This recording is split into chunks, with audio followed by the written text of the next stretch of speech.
I would like to thank very much people who've already made their donations. Thanks for your contribution to the work. And we're going to be talking now about Spoleto. A brief introduction. I think most of you know who I am. My name is Anne Robichaud, and I'm a guide, and I've been a guide in Umbria since I passed my exams in 97 and worked the land with my husband Pietro for many years, and we have 3 children. And instead of guiding the last 2 years since COVID, I have been presenting my tours, if you will, virtually. And we've really formed a nice group, and thank you very much for being part of it. And I hope maybe next year we can even create a visual experience or virtual experiences tour here in Umbria. Wouldn't that be wonderful? We're going to be talking about Spoleto this evening, one of the Umbrian hill town gems. And research on this has taken me weeks and weeks and weeks. And I've realized that this town is so rich in history and art that I think Spoleto will also be my first talk in September. I'm going to take August off, and I'll have a talk September 4th, and we'll do some of Spoleto outside the walls and other many treasures of Spoleto. We're just touching on them today.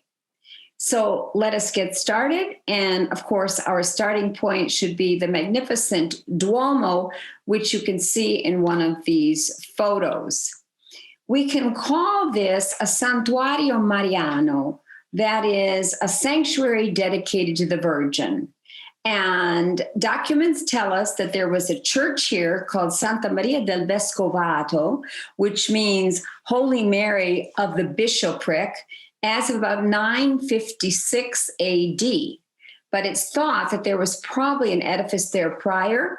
We remember, for those of you who followed many of my talks, that where there is a sacred site today, there was a sacred site in prehistory. So probably on this site, which is called the Hill of Elia of Spoleto, there were Roman temples at one time.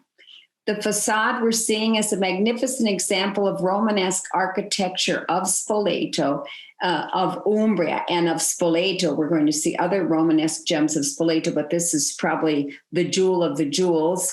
The facade dates from the 12th to 13th century. That is after the Restoration. There was Restoration because Frederick Barbarossa, the guy with the big red beard, Barbarossa, Germanic feudal overlord, devastated Spoleto at the end of the 12th century, and then they rebuilt. And this is the magnificence which came out of the rebuilding. It is backdrop for the splendid festival of the two worlds, Festival dei Due Mondi, established by Giancarlo Menotti in 1958. That name may be familiar to you. Growing up as a child at Christmas time, we always saw on television, I think he wrote this operetta for television, Amal and the Night Visitors. That was Giancarlo Menotti. The festival is the end of June, early July. The crowd you're seeing in this picture is not this year. The festival did go on with distance seating because of COVID. So we see the Duomo as backdrop. Also, on the left is the theater of Spello called Caio Melisso. He was the librarian of Augustus Caesar, and the theater is named after him. It's 15th century. Some of the festival events also take place at the theater of Caio Melisso. They also take place in the magnificent Roman theater of the 1st century AD. And I remember years ago when our Julia was taking ballet, now I'm talking about over 25 years ago, Pietro and I decided to take all the children to the Spoleto Festival. And we saw on a June evening, magnificent, the New York City Ballet dancing on that stage of the Roman theater of the 1st century AD. I can't tell you the emotion. It was an astounding evening that thrilled us all, Julia's brothers as well as Julia. The festival is also the backdrop for a contemporary Italian television program, which I have friends in the States who watch Don Matteo. Terence Hill is Don Matteo. And there he is with his bicycle. He bikes around. He does good deeds. He resolves little crimes and so forth. Don Matteo, a favorite Italian television show. And I met Terence Hill when I was in Spoleto some years ago. And he was delighted when he heard I was American to speak to me in fluent English. And here we're in front of one of the many buildings of Spoleto near the cathedral. Now we're going to return to the cathedral for a second and talk about that massive bell tower that dates from about the 12th century and 12th even into 13th. It was erected to be a very heavy, domineering, evident sign, I think also Spoleto power. And it was reconstructed after the devastation of the town by Barbarossa at the end of the 12th century. To the right of the cathedral, so let me just show you here, right here along this wall, and here's the wall, is the house of Giancarlo Menotti, who's no longer with us, he's deceased. And there is now a museum here in Casa Menotti. This is a 15th century palazzo nobile of Spoleto called Casa Fabricolosi. Also, let's go back to this of the cathedral. You can see up on the hill the fortress, papal fortress of the 14th century. It dominates the city. We'll be talking about it. Now, if you look at this bell tower, it's really quite fascinating because here and there you can see stones taken from other structures. This seems to be what we call Alto Medioevale. So I'm guessing 5th to 8th century AD. This is probably the time of the Lombard Duchy. The Lombards, Germanic people from the north, ruled in Spoleto from the 5th to 8th century AD. Establishing the Duchy of Spoleto. So this bell tower is all made from what we call stones of spoglio.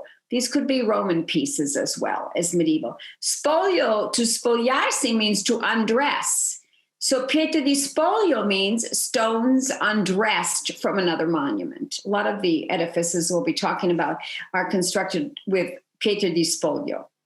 We must talk about the icon which Frederick Barbarossa gave to the people of Spoleto. This is an icon of 1185 AD. He gave it as a gift to the people with remorse after having devastated the town some years before. And this icon is kept in the beautiful little chapel called the Chapel of the Holy Sacrament. There it is in the center. And here's a detail of the Barbarossa gift to Spoleto, the icon. The facade is graced also by a portico added later. It was added in the 15th century. The architect of the portico is a Milanese called Barocci. So the portico is 15th century. Again, the facade 12th and 13th. Highlight of the facade is this magnificent mosaic of Solsterno. Influenced by Byzantine art, might have been Roman. The mosaic was done in 1207. And then the mosaic is above the rose window. And as we look at the rose window, we can see that it's surrounded by the symbols of the four evangelists, as many rose windows will be. Here we have Matthew's angel, John's eagle, the lion, the oxen of Luke, and the lion of St. Mark. These figures seeming to heft up the rose window, taking the place of two of the columns on this blind arcade, if you will, are called telemons. You may be familiar with the caryatids of the Greek temples, women who held up the weights. These are men called telemons. The portico is graced by also beautiful pulpits, one at each end, from which bishops' decrees could be read, because this was the cathedral. The door is a stunning example of Romanesque architecture of the late 13th century, so beautiful that it is called by the locals Porta Paradisi. I want to lower this a bit so you can see this piece right here. This is an architrave of a Roman temple, probably of the imperial period, 1st century AD. And we're going to look at some of the detail of the sculpture here on the doorway.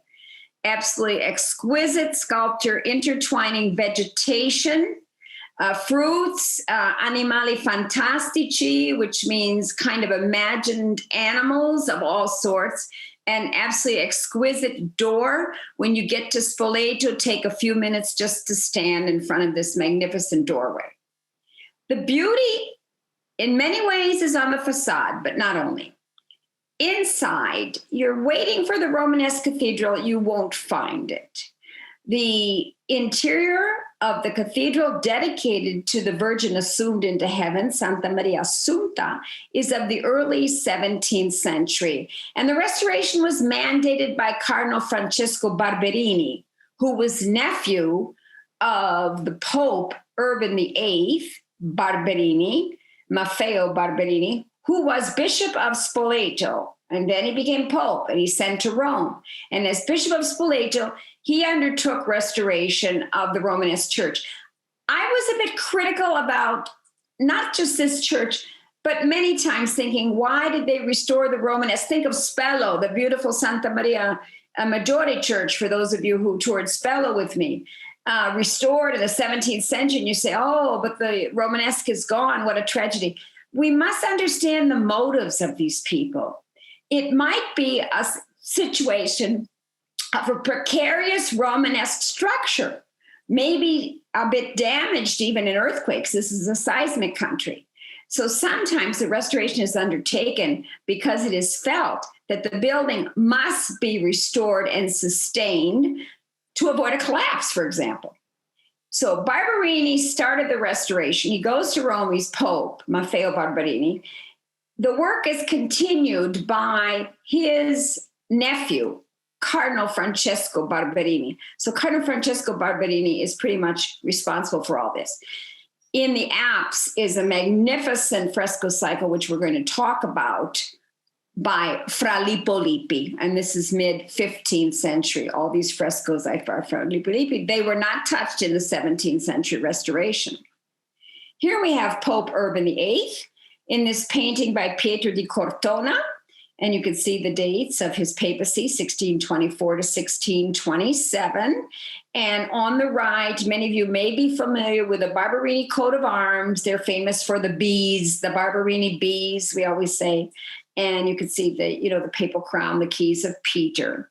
So this is the Barberini coat of arms. Now, at one time in the cathedral was a magnificent bronze bust of Pope Urban VIII, done by Gian Lorenzo Bernini in 1640. And you're all, I think, familiar with Bernini, that wonderful baldacchino of St. Peter's in Rome, among other magnificent works by Barberini. The bust of Barberini is now in the magnificent Museo Diocesano, which will be part of my September talk because it's just vast. It's full of wonderful, wonderful art. In there now is this bust. The bust was at one time right here in the cathedral. It is now in the museum adjacent, not far from the cathedral. Fortunately, when they restored the cathedral over the centuries, they did not touch the cosmatesque floor. Beautiful, exquisite mosaic, stone mosaic work, porphyry, serpentine, white limestone, cosmatesque. We've mentioned in other talks, but just a reference point, a refresher, shall we say. The Cosmati brothers worked in Rome. I believe it was the 13th century. And they were the first to develop this wonderful cosmatesque work, which you also see in many a monument in Rome, as well as in more than one monument in Umbria. So the Duomo floor probably dates to the 13th century. Here you can see a lovely section of the floor. This is all roped off. When you go in here, you can walk behind this pilaster into the icon area. Then here to see the Fra Lippo Lippi frescoes, and you cannot walk on the cosmatesque floor. They're very careful to preserve it. This is one of the masterpieces of Fra Lippo Lippi, mid-15th century. Remember the name of the cathedral is Santa Maria Assunta. There the Virgin is assumed into heaven. and she's being crowned by God the Father, who's blessing her, and flanking her on her right, most important position, of course, goes to the men, are Old Testament figures, interestingly, Adam and Job and so forth. And on her left, female figures from the Old Testament, including Eve, Rachel, rather than saints, Old Testament figures, and beautiful angels presenting her with lilies and singing surround them. A beautiful rainbow surrounds the pair, and a burst of sun behind them. And this was right here. Below the Santa Maria Assunta, the Virgin assumed into heaven and crowned, are other scenes which we're going to talk about now. But let's get a close-up of this masterpiece. Fra Lippo Lippi, 1467 to 1469. I believe he was born in Tuscany. I believe he was born son of a butcher, becomes a stupendous artist.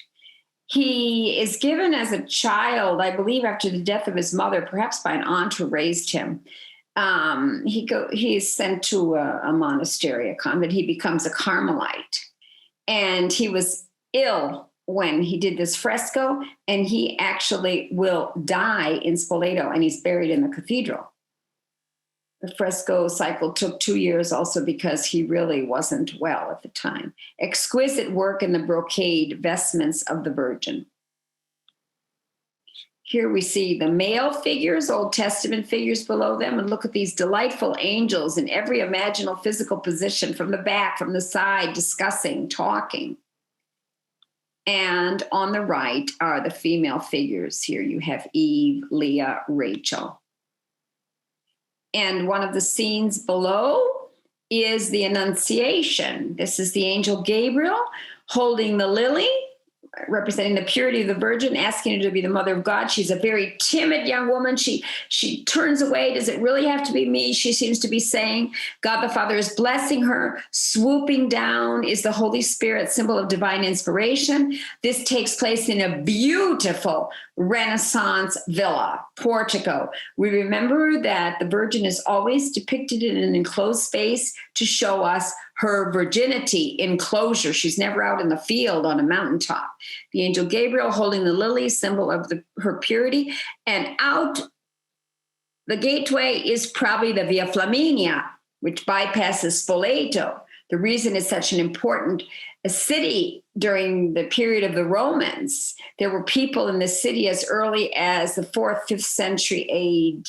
BC, we know that, due to the huge walls up near the fortress, cyclopic walls they're called. And then it was an important city during the Roman period. Could this be Lucrezia Buti? Probably. Lucrezia Buti was the lover of Fra Lippo Lippi, who was a Carmelite monk, and the mother of his 2 children. And she was a nun. And she was the chaplain of the convent, Santa Margherita in Prato, where she also was given to the sisters as a young girl. This is what happened to poor children in the time of the Renaissance. And they had quite a story. They lived together in Florence. It was, of course, huge scandal. So that's probably Lucrezia Buti. Now, this is the scene of the death of the Virgin. It's called Dormitio Vergine. And this is the Via Flaminia here, bypassing Spoleto. There's her sarcophagus ready for the burial.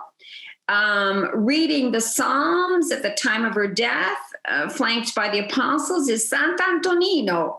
He was the 15th century Florentine bishop. And Fra Lippo Lippi was from Florence and is probably paying tribute to the bishop. And here we have Fra Lippo Lippi at the foot, and I want to show you some of this in detail. We're going to see these figures in a little bit of detail right here. We have a selfie. That's Fra Lippo Lippi. Look at the gesture. That is le corna, keeping away the evil eye. Can you see me up here in the corner, everybody? That's to keep away the evil eye. I think he knows death is near. He's very ill. And he's hoping that the same thing that happened to the Virgin doesn't happen to him.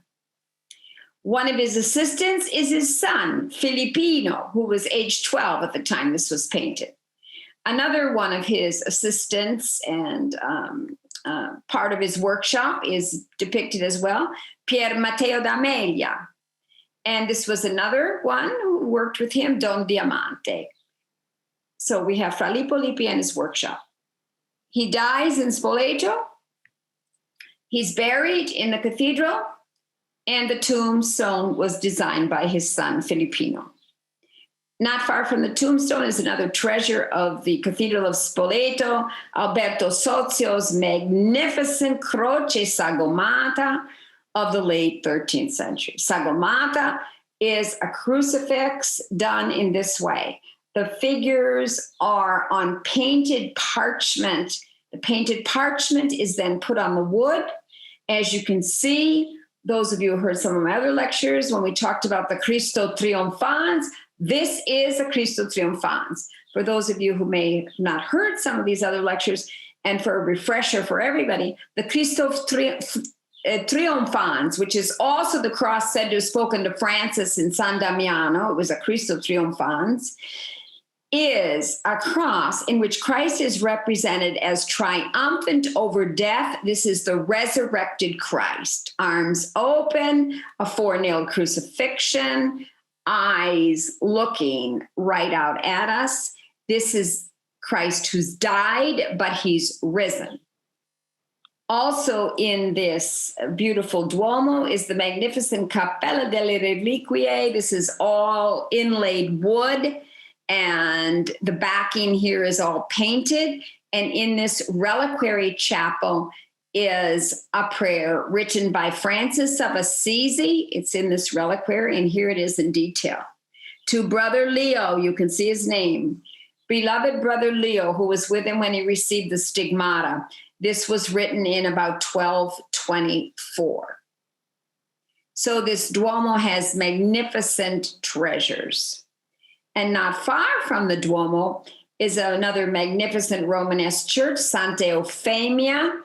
The apse here that you're seeing is probably due to the construction of the church, the 11th century, but it's thought that there might have been a church here long, long before that. The windows are called not bifore, bipartite, but monofore, which is single slit-like windows, monofore in Italian. Now let's go around to the front of it. It is thought too that right on this site or very near it was the Cappella Palatina, that is the palace chapel of the Dukes of Spoleto, the Lombard Dukes. Remember, this is a Lombard duchy from the end of the 6th to the end of the 9th century, but it is a duchy, the Duchy of Spoleto, under the Franks, the French rule, under the Holy Roman Emperor, and it will pass to the papacy. It will become part of the Papal States in the 13th century. Before that, it's always a ducato, a duchy. Attached to it is the Archbishop's Palace, built in the 16th to 18th century. And it continues. Let me see if I can show it to you right here. We'll put it up right here.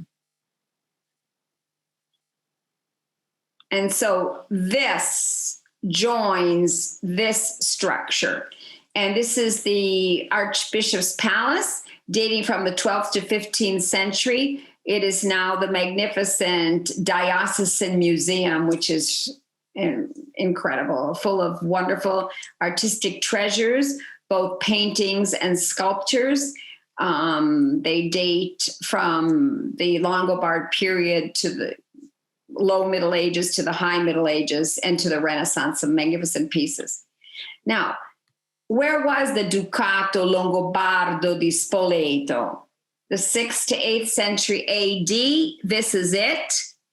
And you can see the Ducato Longobardo included all of the area of Lombardy, Lombardo.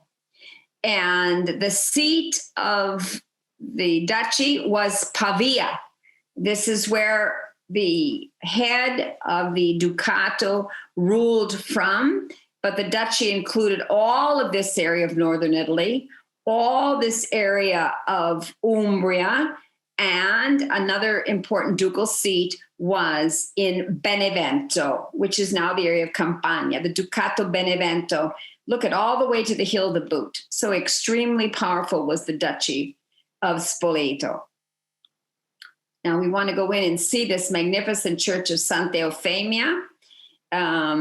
Architecture here, 11th century and later, using columns that were Roman, were medieval. These are colonne di spoglio, that is the reused columns.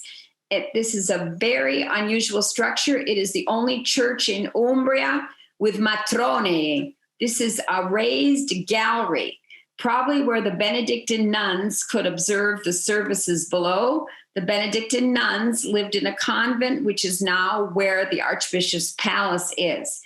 The Benedictine nuns at the time were under the abbess Gunerrada, who requested a lot of the restoration that will be done on this church. She's very strongly responsible for the fine restoration of the church.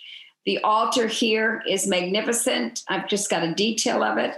The Paliotto was once in the cathedral. It's 13th century. We have the symbols of the four evangelists, and in the center, the Lamb of God. Now, when we leave the Church of Santa Eufemia, a short walk away is the Roman arch called the Arco di Druso, built under the reign of Tiberius. And this dates from the 23 AD. Now, what we hope to see when we visit these towns are Roman remnants, artifacts, structures above ground. For example, in Assisi, there is one, the magnificent temple to the goddess Minerva of about 30 BC. But as you know from one of my lectures on Assisi, many of the Roman treasures of Assisi are underground. Many of the Roman treasures of Spoleto are underground too. Who knows what's here under this square called the Square of the Mercato, because this at one time was the Roman Forum. Now, if you walk the back streets, you'll be passing sections of huge blocks. This is Roman wall.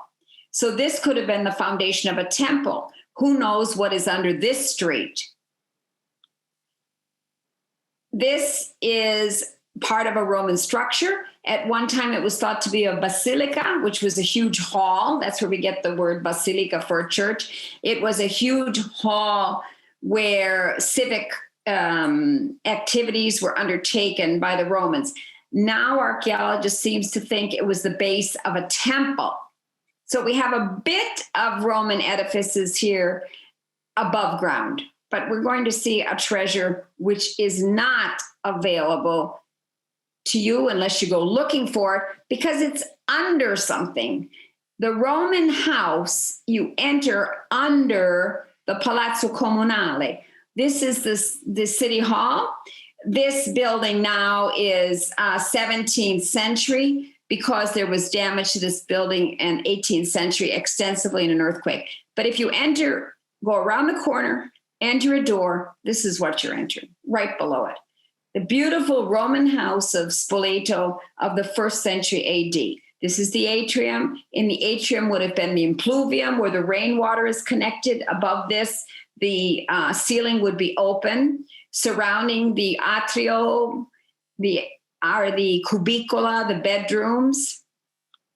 And excavation on the Roman house is thanks to a Spoletino, Giuseppe Sordini, who worked extensively on the Roman house. The excavation of it from the late 19th century to the very early 20th century. Here he is. This is 1911, this photo. And this is a floor of the Roman house. This is some of the Roman wall. He was responsible for uncovering this wonder. Now, have a look here, and let me show you what you'll see if you go in to see the Roman house today. There it is. And these photos, I thank the Comune of Spoleto because I took some photos, but their photos are really exceptional. Whose house was this? It was someone very prestigious, of a very important position, someone financially very comfortable. Many archaeologists feel it was probably the villa of Vespasia Pola, who was the mother of the Emperor Vespasiano, who was emperor in the late 1st century AD. What we see now is pretty much a square area, but they think it was a massive villa and probably rectangular in shape. Here again, we have the impluvium. You could see the ceiling is open, so the water would come in, and the cistern for the use of sending water to all parts of the house. The rainwater was gathered in that cistern, which would have been extremely deep right under the impluvium. Then let's just go back here a second. Right behind the cistern are the tablinum and the triclinium. The tablinum is where the owner of the house, the important personage of the house, would have received guests. Up here slightly to the right and upraised a bit is the triclinium, which would have been the dining area for the family. And then surrounding the atrio are the cubicola or bedrooms. There are some treasures in the house on display. What really impressed me was that piece of plaster, painted plaster, figuring a beautiful woman, very delicately painted. And it was from the wall. And it's of the early imperial period, which would mean 1st century AD. So just to give you an idea of the splendor of the Casa Romana. There are also some terracotta pieces from architectural details of the house, again, attesting to the splendor of this Casa Romana. The display case also has some little knobs here. Those are from spindles for looms. These are pieces of Roman glass. These are needles for embroidery and hair pieces as well. And this is a pair of dice for entertainment in the evening. So as you leave the Roman house, you want to wander some of these stunning, winding back streets of Spoleto. They're bypassing or going under some magnificent palazzi. This was a very, very wealthy town. It was wealthy under the Lombard dukes. It was wealthy under the papal states. It was an important seat of papal power. There was a papal fortress here. And the architecture is an evident sign of that. One of the most beautiful buildings, I think, for the interior is Palazzo Mauri of the Mauri family. This is 17th century, just to give you an idea of the splendor of the Palazzi of Spoleto. It is now the city library, the Biblioteca Comunale, as of 2009. When I went in, you go in the store, I had to take this photo because there was this beautiful swatch of color in front of it. To a palace across the street, fresh flowers were being delivered on a little Ape scooter truck. And when you walk in, the first thing you see was a poster of Don Matteo announcing that this was the final season of this beloved Italian television show. And I wanted to show it to you in writing so that any of you who wish to can look up Don Matteo. I have a friend in LA, Andrea. I don't know if she's watching this now. She's a big Don Matteo fan. And I think she continues to watch it somehow in the States. I don't know how. Now, let's go in. Look at this majesty of a city library, just to give you an idea of the elegance of Palazzo Mauri. But how can you sit here and do your research with this kind of beauty above you? But, you're an Italian and they're used to having beauty all around them, aren't they? Even their public library is stunning. Another detail of the frescoes, this false balustrade in one of the 33 rooms of Palazzo Mauri, now the Biblioteca Comunale, another one of the rooms. Absolutely exquisite. And I had a nice little tour through the Palazzo Mauri with one of the library employees. So we zeroed in on a couple of the gems. These were two coats of arms on one of the walls up near the ceiling. And he showed me this room, and it was just absolutely stunning. This is called La Sala degli Uccelli. Frescoes done in the 17th century, the Room of the Birds. Absolutely exquisite. I took many photos.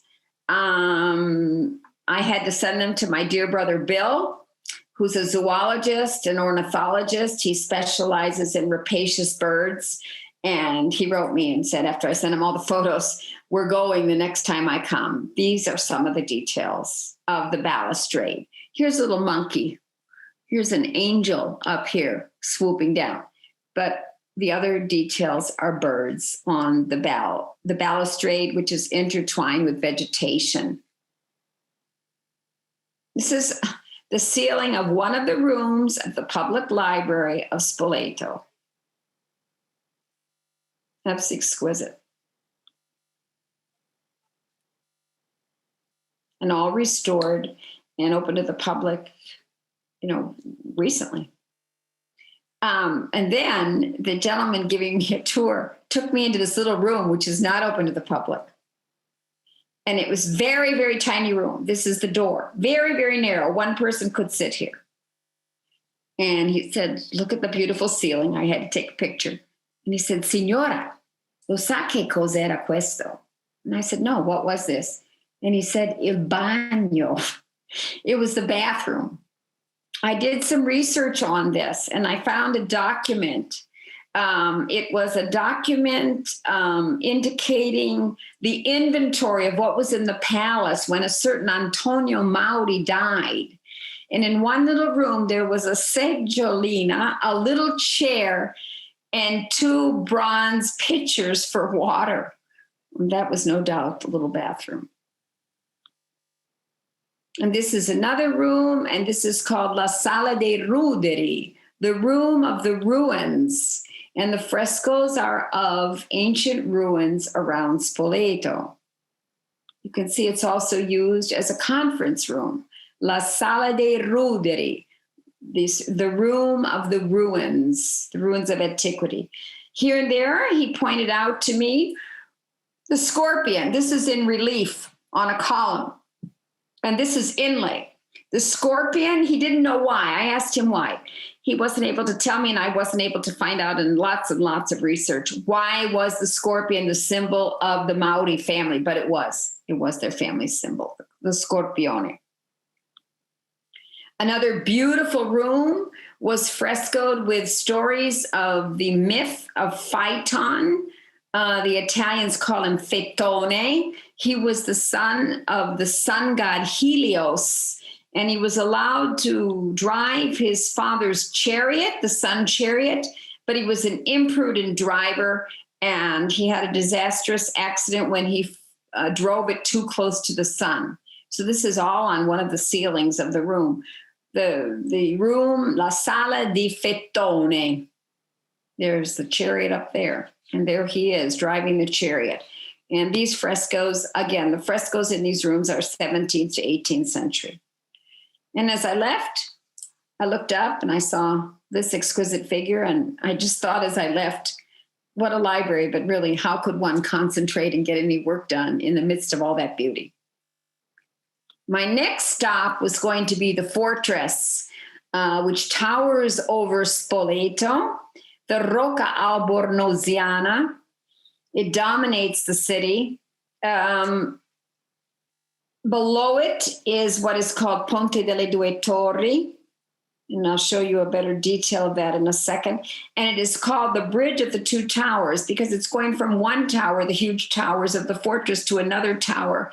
This is the tower of the fortified olive mill. It was along a river, and it was fortified, to protect the mill if there were attacks coming from enemies or from other city-states. So Ponte delle Torri is 13th century. The architect of Ponte delle Torri and of the fortress was Giovanello da Gubbio. We've met him in our Gubbio talk. He also was the architect of the magnificent Palazzo dei Consoli in Gubbio. His nickname was Il Gattapone. So Gattapone was the architect both of the bridge and the magnificent papal fortress. Papal fortresses, there was a network of them built throughout Umbria. At order of Innocent VI, after return from the papacy from Avignon, and they wanted to make sure that they could control their papal states. We met the Rocca Albornoziana of Narni in my Narni talk. We talked about another one in Assisi, all of these dating to the mid-14th century. And the person who mandated the building of these fortresses, assistant to the Pope, was Spanish, Egidio Albornoz. So the fortresses, he was from Toledo in Spain, and Cardinal, and the fortresses are called, the one of Spoleto is called Rocca Albornoziana. And here you can see the papal states of 1494. So the papal states, let us remember, included Umbria, Latium, the Marches region, Emilia-Romagna. Abruzzo, excuse me, not Emilia-Romagna. Abruzzo, Marches, Latium, and of course, our Umbria. Rocca Albornoziana di Spoleto was built between 1359 and 1370. You can see what a dominant force the papacy was on these people. Now it is a stunning museum. It is the museum called the Ducato di Spoleto. This is what is called the Courtyard of Honor. This structure dates from the 15th century. So we're now, let me see if I can show you. We're now inside this building. We're inside the Rocca Albornoziana. Decorating the walls of the Courtyard of Honor will be coats of arms of many of the popes who ruled from there. We can see here the coats of arms of the Medici popes, the Piccolomini popes, the Borgia popes, those who were ruling the papal states at the time that they lived in the papal fortress. Lucretia Borgia lived in the papal fortress, governing the papal states for her father from 1499 to I think about 1501. And she visited frequently, stayed there at times in the papal fortress. After Umbria is no longer part of the papal states, it becomes a prison. Actually, it will still be part of the papal states in 1817. And it is a papal prison in 1817. And then after Umbria is no longer part of the papal states, that's 1860 and the unification of Italy, it will become a state prison, a carcere. So it is a prison from 1817 till 1982. And then after 1982, restoration starts. You can imagine the restoration needed. It goes on for many years. And in 2007, the Museo Nazionale del Ducato di Spoleto opens. Considering these edifices were all at one time edifices which had cells for prisoners. It is a stunning museum, the Museo Nazionale del Ducato di Spoleto, holding Roman artifacts, medieval artifacts of the period of the Lombardy Duchy, that is 6th to 8th century. And it is a clear sign of the importance also of the church, as well as the monastic orders, and of course, the dukes, which ruled the duchy. One of the pieces most appreciated in this collection is the sarcophagus of the Good Shepherd, as it's called. It's strigilato, and we remember this word. There's a strigilato sarcophagus also in Gubbio. The strigile was that curved metal object which gladiators used to wipe the oils off their bodies after a battle. And strigilato means with this shape, like a strigile. And this is a beautiful piece. This was sculpted in the 4th century AD. And that is about when Christianity will become prevalent as the religion of the people in the area of Spoleto. Another magnificent piece in this museum is the sarcophagus of St. Isaac. This was done in the 12th century. And it comes from a 6th century church, which was founded by St. Isaac, who was a hermit, I believe, from Syria. And he lived in the woods above the area of the papal fortress, Monteluco.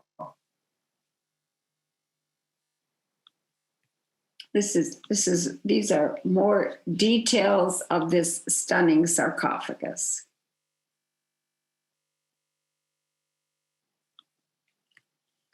I saw this poster taking the escalator. There's a great escalator all the way up to the fortress. So those who don't want to do all the walking don't have to.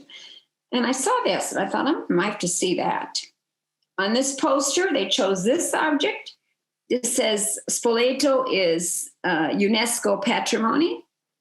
And this is a representation of a beautiful piece in that museum, 13th century sculpture, which was once in the Cathedral of Spoleto, St. Luke the Evangelist, and his symbol is the oxen. Many pieces of the 8th century, 6th to 8th century, when the Lombard Duchy of Spoleto was main power in this area. These are capitals of columns. These will be 6th to 8th century, all of these magnificent pieces. So we're talking about the time of the Ducato di Spoleto. Another beautiful piece, and this is called the Reparto di Reuso, which is an object reused. They took apart columns, which were in a church of Trevi, depicting episodes of the martyrdom of Saint Emiliano, patron saint of Trevi, and they recomposed them, creating this frieze of the 12th century. Another prize in this museum is the sarcophagus of Blessed Gregory. He was a hermit who lived in the sacred woods of Spoleto. This is sculpted in marble in the 15th century. It's absolutely exquisite. And this is a story, a detail of all carved in about his life and his holiness. My favorite room was the Camera Picta, the painted room. This was done in the late 14th to 15th century when the papal governor of the popes was Marino Tomacelli, and he's frescoed right here, and his wife is frescoed right here. And the frescoes are all about beautiful scenes of the courtly life, fables, and so forth, all 14th, 15th century. We don't know the name of the fresco painter.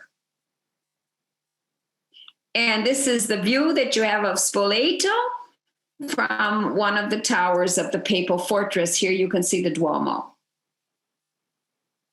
And right here actually is going to be the little church of Santa Eufemia. Now the fortress overlooks the sacred woods, Monteluco. And Monteluco was declared a sacred woods by the Romans with the Lex Spoletina law of, I believe, the 1st century AD, saying that no trees could be cut. And this was to be a sacred woods for the Romans. And it is the first forestry law ever established in Umbria, because still today you cannot cut trees of the sacred woods, Monteluco.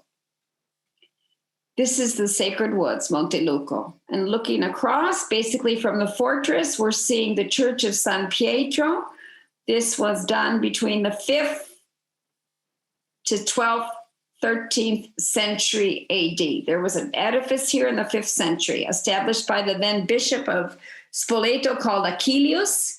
In 1329, the Ghibellines set fire to it. Let us remember the Ghibellines supported the imperial power of the Holy Roman Emperor. whereas the Guelphs and feudal overlords, whereas the Guelphs supported the popes. So the Ghibellines set fire to this church in 1329, and then it was rebuilt over time.